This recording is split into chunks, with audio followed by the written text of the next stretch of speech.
तुम्हारा बाप का नाम बताइए, बोलो असली बाप का नाम बताइए। हमारे बाप का नाम बाला साहब ठाकरे है। तुम बोल सकते हो तुम्हारा बाप का नाम बोल सकते हो?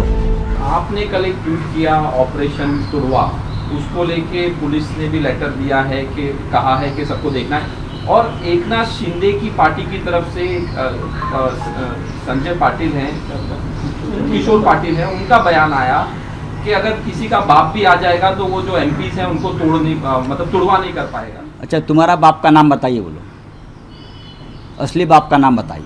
हमारे बाप का नाम बाला साहब ठाकरे है। तुम बोल सकते हो तुम्हारा बाप का नाम बोल सकते हो? शिवसेना के बाप का नाम बाला साहब ठाकरे है। ये देखिए, छोड़ दीजिए, ये सब बिके हुए लोग हैं। ये पैसे के पीछे वो लोग पागल हो गए हैं। उनको ना कोई निष्ठा है, ना लॉयल्टी है।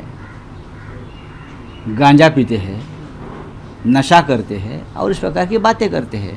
और क्या है? आप क्यों ध्यान देते हो? आपको मालूम है किशोर पाटिल कहाँ से आते हैं? आपको मालूम है? आपको मालूम नहीं है तो आप ये सवाल नहीं पूछना चाहिए। किशोर पाटिल जैसे लोग जो है, मैं उनको नहीं पहचानता हूँ।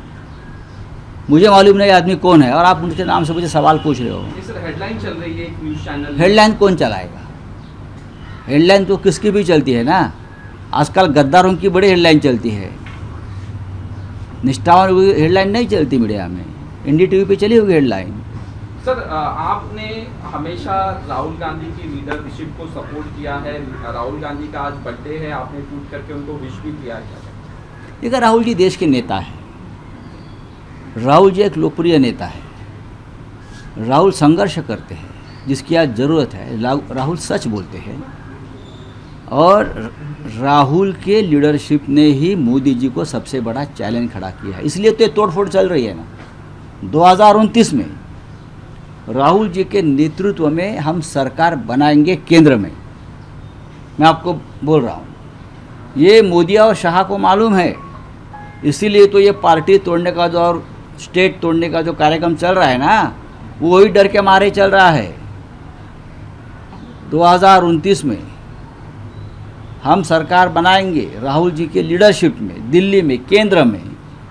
ये डर है ये लोगों के मन में। इसलिए राहुल जी को आज पूरा देश, उनका जो आज बर्थडे है, जन्मदिन है, पूरा देश उनको शुभकामनाएं दे रहा है कि राहुल जी आगे बढ़ो, हम आपके साथ हैं। सर, एमपी से काम हो रहा है देश में, जो तोड़ने का काम हो रहा है, पंजाब के बाद बंगाल के बाद महाराष्ट्र, और ये जो सारे तोड़ने का काम हो रहा है, आपके पॉलिटिकल एक्सपीरियंस से आपको क्या लगता है कि ये क्यों किया जा रहा है तोड़फोड़? ये इसलिए कि ये बीजेपी डरी हुई है। 2029 तक वो किसी रीजनल पार्टीज को कांग्रेस के साथ जो काम कर रहे हैं उनको नहीं रखना चाहती।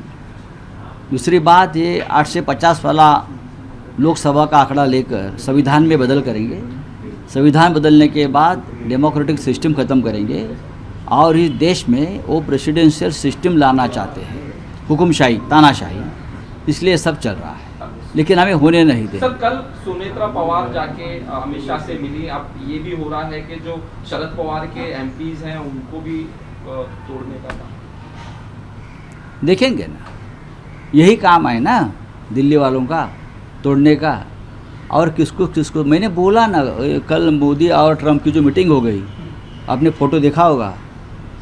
मोदी जी को ट्रंप को बता रहे हैं कान में, तो ये बता रहे हैं कि आपके भी एमपीज शिंदे तोड़ने को आ रहा है, सरकार संभालो आपकी। आप देखो, इस प्रकार की बातें करते हैं लोग। सर, आज 60वां वर्धापन दिवस, 60 साल शिवसेना को हो गए। ये बहुत लंबा सफ़र है और बहुत ही संघर्षपूर्ण सफ़र है। हर मोड़ पर हमें संघर्ष करना पड़ा है। चाहे हिंदू हृदय सम्राट बाला साहब ठाकरे हो, चाहे उद्धव ठाकरे जी हो, हम सब हो। और हमने हमेशा संघर्ष करते करते यहाँ तक हम पहुँचे हैं। कितने बार हमारे पीठ पर घाव हमने झेले हैं। आगे से कोई घाव नहीं करेगा, हिम्मत नहीं होगी। जो घाव हुए हमारे पीठ पर हो गए, कल तक हो रहे हैं, आगे भी हो गए, लेकिन हम आगे जाएंगे। महाराष्ट्र में और केंद्र में हमारी सत्ता आएगी, तब हम उनको दिखाएंगे क्या है। मेरी पूरी ज़िंदगी बाला साहब के साथ गई, मेरा पूरा जीवन शिवसेना में गया। हम बचपन से बाला साहब के साथ रहे। इतनी यादें हैं। एक महान व्यक्तिमत्व रहा, हमारा जैसे लोगों को उंगली पकड़कर राजनीति में लाया, यहाँ तक पहुँचाया। ऐसा नेता फिर देश में पैदा नहीं होगा। निष्ठावंत और ऑपरेशन तोड़ेंगे जो आपने कल कहा, उसके लिए कैसे देखते?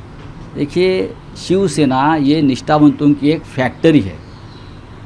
चाहे कितने भी गद्दार बेईमान निर्माण हो जाए, लेकिन उससे ज़्यादा संख्या में इस पार्टी में निष्ठावंत पैदा होते हैं और काम करते रहते हैं। 22 तारीख को जो है, जो एमपीज आपके जा रहे हैं वो दिल्ली जाएंगे और जाएंगे, अपना समर्थन देंगे, ये जाने इस तरह की खबर आ रही है, पत्र भी दिया है। अरे आने दो ना, उसमें क्या है, जाने दो ना।